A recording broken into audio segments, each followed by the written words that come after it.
All right, everyone. Side fucked up, and now we now we have to re-record Intimacy again. We're not re-recording it again. We're just re-recording it. Period. This is the fifth Side time. fucked up. Shut up, bitch. You edit it. You edit the podcast. You dick muncher. Fuck you. That was a bit homophobic. I think this I is do all the work. I do all the work here. Come down here to have sex with me. I am Throckmorton's Delusion. You are nothing to me. I'm kicking you guys out of the band. All right, slurs. All right. Let's get the show on the road. All right. So, I wrote this poem fairly recently compared to everything else I've written. I wrote it. I'm like umming a lot. I'm sorry, guys. I'm out of practice. You're Indian, dude. I'm Indian? Indians at McDonald's be like, let me get I think that's your funniest tweet. I think about that all the time.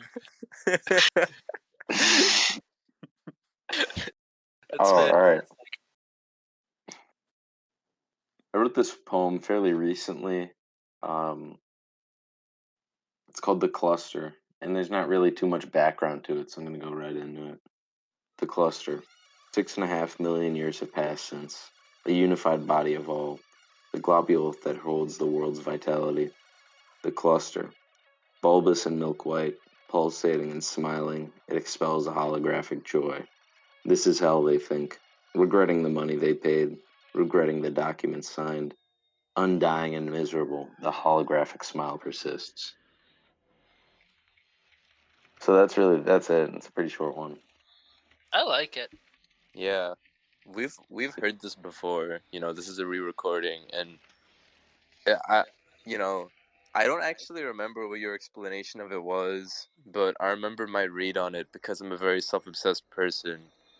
And I'm just gonna say that again, where my first impression of it was it seems to be like, a lot of the imagery to me is evocative of like, I guess, like sex work, and how it's like, just something that a lot of people don't really do because they want to. It's something that's a way to make ends meet. Regretting the paper signed, regretting, like contracts and the holographic smile. I don't know, all of that like ties into that for me. Yeah, I remember you saying that, and we did talk about it a little bit, and it's not really based on that. I think that is definitely a good reading. I can see how you got to that, but it's it's not as not as deep as I'd like to think it is. Really, the idea of the cluster just kind of came from this childhood thing. And me and my brother kind of had this idea of the cluster as just being an entire world of people just kind of put into one life form with multiple consciousnesses. And as I grew older, I kind of thought of it as something really horrifying. At first, we thought it was kind of cool, some like weird mind control alien thing. But as I grew older, it did really start to freak me out. And when trying to recreate it and putting it into words in this poem, I drew a lot of inspiration from not sex work, but just intercourse in general. Specifically, the first time I ever saw someone have sex, which was when I was pretty young, and I was very confused by it, and I couldn't quite understand everything. I was very scared. Beast with two backs. A beast with two backs. It is interesting that like the idea of like, a shared consciousness comes up, or is kind of the subject of, the topic being intimacy, because I think that's a very interesting way to view intimacy. Is like, if you think about what communication is in its most distilled form. It's getting information from one party to another. And if you share the consciousness with somebody, then there's really no need for that. And that's kind of like the most sincere form of intimacy there can be. There's no filtering. You just share a thought. You don't have to express it. You don't have to There's interpret no things. medium. Yeah, Yeah. exactly. I guess I connect that a lot to sex in general as well, because I feel like as much as it's just it's lust, it's about breeding. It's also about the total devotion of it. Yeah. Of having the exact same intent and being thoughtless, just for like I don't know, 15 minutes or so, and that's or like in my case, like 2 hours or whatever.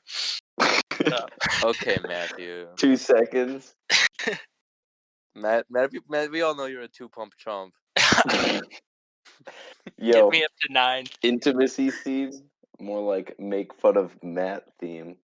Intimacy theme. All right, guys, here's my poem. I have sex a lot. I'm really good at it. Everybody listening to this, DM me.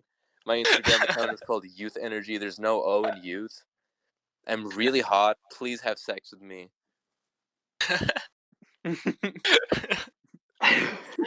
That's my poem, guys. What do you think of it? Dude, That's the only pretty people good. who listen to this are our girlfriends. I don't like the message Yeah. out. Fuck. No, but okay. On the subject of the cluster, I really like the image of all of the people joined together, and I like at first connected the holographic smile and the regret of it to sex work and to porn specifically. But I think the idea of everybody being joined together is, in my head, kind of connects to the idea that we're all joined together by that singular desire, both for sex and to breed, but in a more spiritual sense, that it binds all of us, nearly all of us. I don't know, can't speak for everyone. It binds nearly Yeah. all of us together.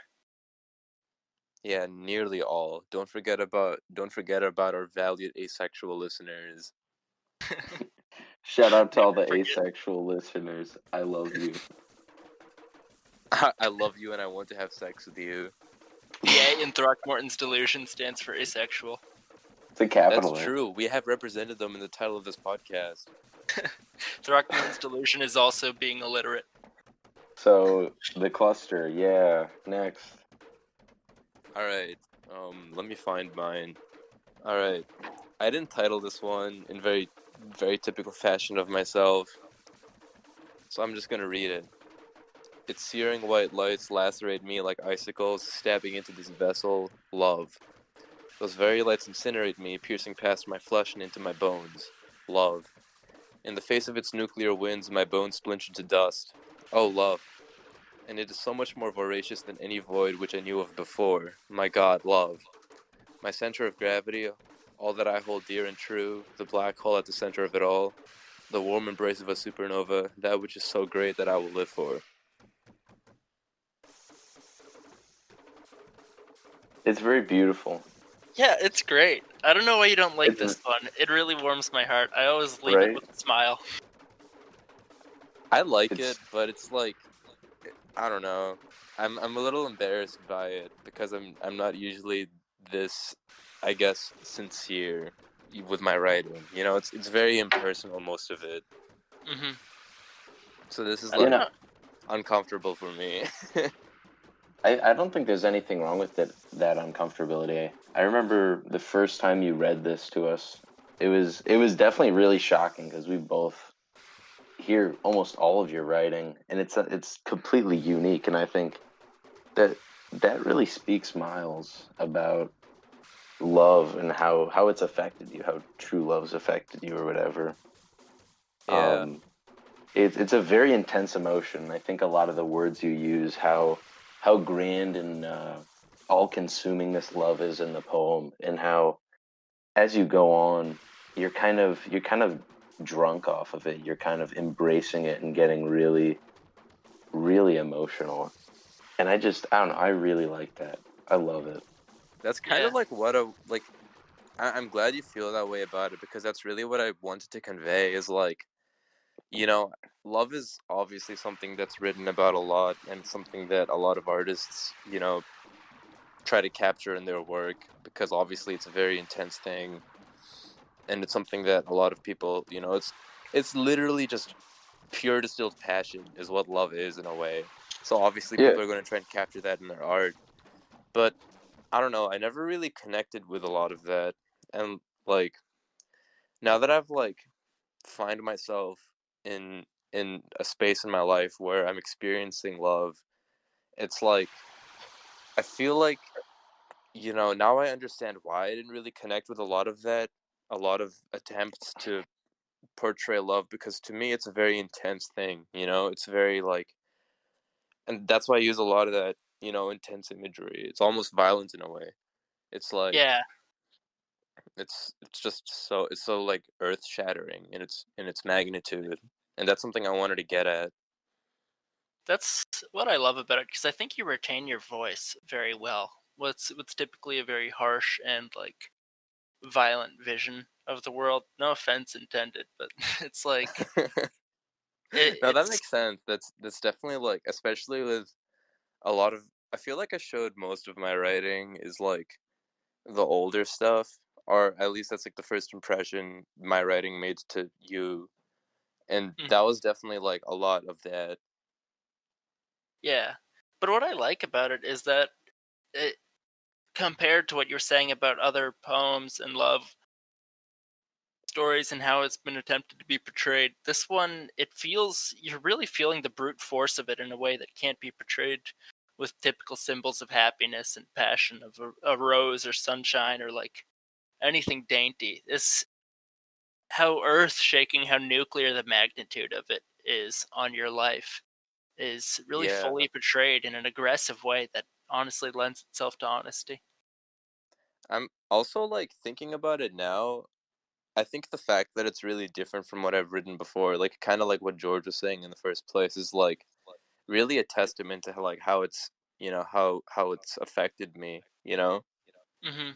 Yeah. I love it. I think it's great. I love Chanel, you're a you. lucky woman. She's cool. She Dame, makes you don't bread. know how lucky you are. Chanel, Can't. where's my bread? I want more. She doesn't owe you bread, George. She could owe him a little bit of bread. Can I can I get some bread? Can I get a little bit of bread? I'm seeing her tomorrow. I might just make her mail you some bread. No, no, she doesn't have to do that. I don't think it would lend itself very well to being mailed either. No, you Yeah, can mail bread. Ellie mailed me some bread. It was phenomenal. the Really? carrier pigeons will Yeah, get it was to it. great. It was great. I had some toast. I I ate might have toast to for ask her days. about that. Mm. Does she make sourdough? I don't know. She makes everything. She probably makes sourdough. What a fantastic gal. Yeah. You haven't even met her yet. You got to come out here. Multi-bread capabilities. All right, Matt. Do you want to finish us off? You want to give us the happy ending? that's that's what that's what she. That's what he I can't said. even bring myself to finish it. That's what Joe said. Was that a premature ejaculation, Matthew? Intimacy. It's a true show of intimacy to shoot your shot. All right. So this one I wrote in Boulder, Colorado when I was with Elliot when we first recorded. I think the second episode. And on the topic of intimacy, for whatever reason, the first thing that jumped out to me was my time spent in a psych ward and how there was this intense feeling of community based on this like shared desperation where we slowly kind of came to the realization, all of us, that our experiences were much more similar than we thought. And so for that week or so that I was there, it really felt like a communal soul, and that all secrets were just kind of splayed out for all to see in this grand show of finally opening up after everybody in there closing themselves off for so long. And so it's called Rebirth in the Husband Stitch, and it comes in 3 parts. 1.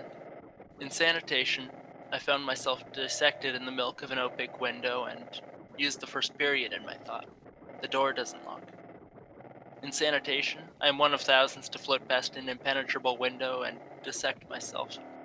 In sanitation, I am a blood vessel in a lab-grown ovary, an embryonic cell scrubbing linoleum, a serrated cesarean spilling putrid ammonia.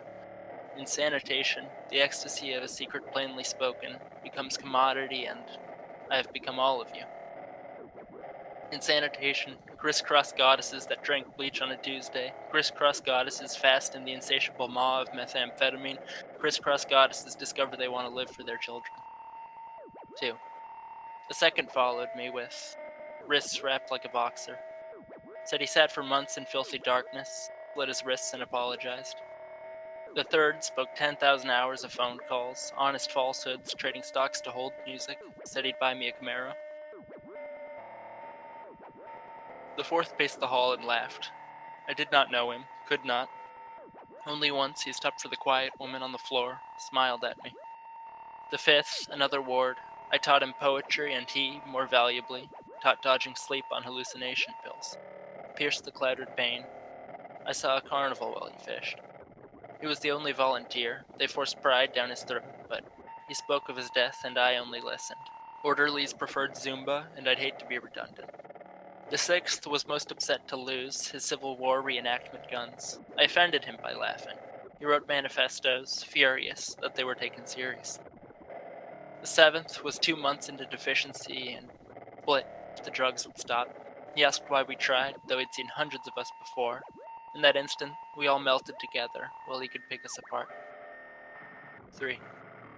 Stake-free secrets sold cheap, all of us, desperate to spill, I found beauty and hatred, in weakness animals, beauty and squalor, in weakness stubborn corpses, beauty and sin, in weakness numbers, beauty and rebirth, in weakness we were called brave, beauty and shit, in weakness we were, beauty and sobbing, in weakness chemicals, beauty and fluorescent lights, in weakness clouded windows, beauty and death, in weakness we told ourselves.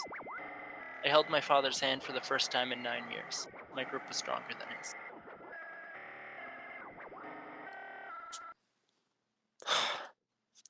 It hits me so fucking hard. It's a heavy hitter. It was hard to write. I could imagine. I never really even really think about it. I try to avoid it most of the time, so it was weird to put it out there and have a definitive version in my head to return back to, because it was such a mess of a memory. I could only imagine.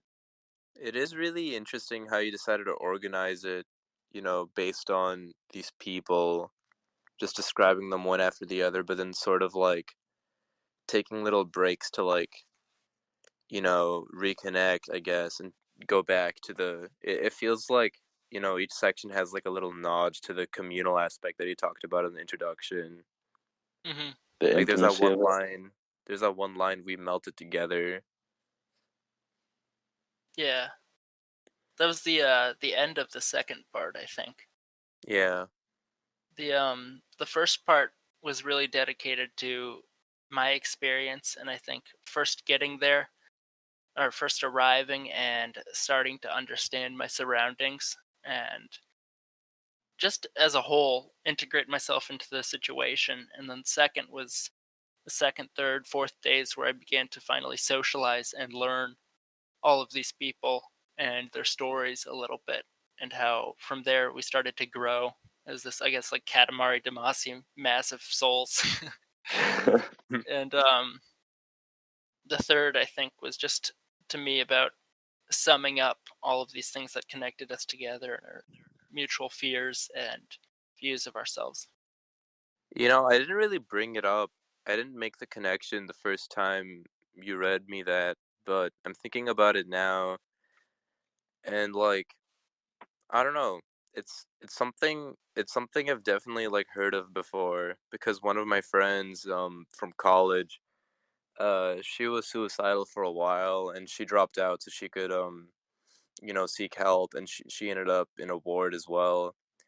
And a couple years later, like, we fell out of touch following that, but a couple years later we got back in touch, and we hung out and we talked and we caught up. And I was hanging out at her place, and she was showing me this it was like a thing that like her and the people she met there, they had like a mannequin over there, and they each took a part of it, and each person would like add something onto each of the parts, so you would have like something to remember each person by. So she had like a little hand. It was like the hand of the mannequin with like, drawings in Sharpie, and it had like a ring on it, and there's like stuff tied around it and stuff like wedged into it and stuff. And she was telling me all about, each person and how they left their mark on that hand. She just kept it to remember them by. And, I think of that, and it's just like, clearly they all had a very immense effect on her life. And clearly that was something you experienced as well. That's beautiful that they all put that into the mannequin. That's like Yeah. Yeah. that's a better image than I put into this poem of them all becoming one person in such a strange way. I don't know. I think the way that you put it all through was very beautiful. Really the part that kind of gets me the hardest is the third section. I really like not only just the finisher, but you use this repetition, especially with the words beauty and weakness. And at least with my interpretation, it's all about being vulnerable and really giving yourself a place to let it all out. And you're talking about, intimacy and community and how these people are all kind of in the same boat as you are in some way or another. And I think it is very beautiful. Those moments of weakness, I don't even know if looking at them as weaknesses is the correct way, but it is undeniably very beautiful. Thank you. Yeah, that Um, section was strange to me. Of both like this incredible celebration of life that we eventually kind of rounded ourselves back into, but also the vulnerability, like you said, that was indistinguishable from us for such a long time that we're trying to rid ourselves of. So competing different views of the world, um, it's just such a strange environment. I can only imagine. Uh, I was just gonna ask kind of about the second section because at least for me, it was you describing the people, right? Hmm. And kind of talking about. I think at the beginning, it might have melded in with the first section in my head, but that's where you like initially state that everyone is kind of there together and they're there for the same reasons. But I was just kind of curious if there was anything like more to it, I guess, or like what's within the second section because that one is pretty dense. The way I structured this one is each time I introduce, I guess, a character or a person, as it counts from 2 to 7, and 7 is the amount that I think were uh, really that really defined my experience, the ones that I remember the most. But I don't know if that's just enforcing itself because I wrote the poem and now that's how I remember it. But yeah, so the way it's structured is each person based on the number that they are has either like 2 lines, and then the third has 3 lines, fourth has 4 lines, and I think to me that was just because that's the order in which I met them. Um, Coming out of my shell and them in turn being more open and willing to share with me, I was just able to get more and more of a concrete grip on each person that I met. That is really interesting how like, you coming out of your shell is something that's directly like baked into the structure of the poem. Each section is you meeting a new person, and each section being longer than the last just shows your increasing openness in a way. Yeah, I was gonna add that I think it's I mean we've said that it's a very beautiful poem quite a few times, but it's pretty amazing. You'd think from an outsider's perspective, you'd think, the ward is a very isolating place. It's very, it'd be very cold and desolate and scary. But I think it's very comforting the way that you put it and this kind of establishment of community that you tell. I don't know. I think that's it's perfect for not Thank you. only our theme but just how you wrote the poem. It was just great. One of the Yeah, really strange things about a psych ward is that not only just like everybody's experiences bonding them together, but one of the singular things that connects everyone is how much they hate the psych ward. That is the most common discussion. hmm. I could only imagine. It is interesting that I feel like what like the I guess like contrast that George is getting at of this these warm, beautiful relationships being born in a place that he wouldn't expect them to is really captured by just the repetition of insanitation in the beginning, you know? Yeah. Yeah. I don't know what else to say about it. It's weird. I don't look at this one often. It's amazing. I love it. I cried the first time I heard it. Dude, I love you. Come on over here and give me a big old kiss. I'll show you intimacy. Oh. Oh. I think that's Oh. I Throckmorton's think that's delusion is Throckmorton's delusion. it. Throckmorton's delusion is being invited over to have premarital sex with one of your best friends.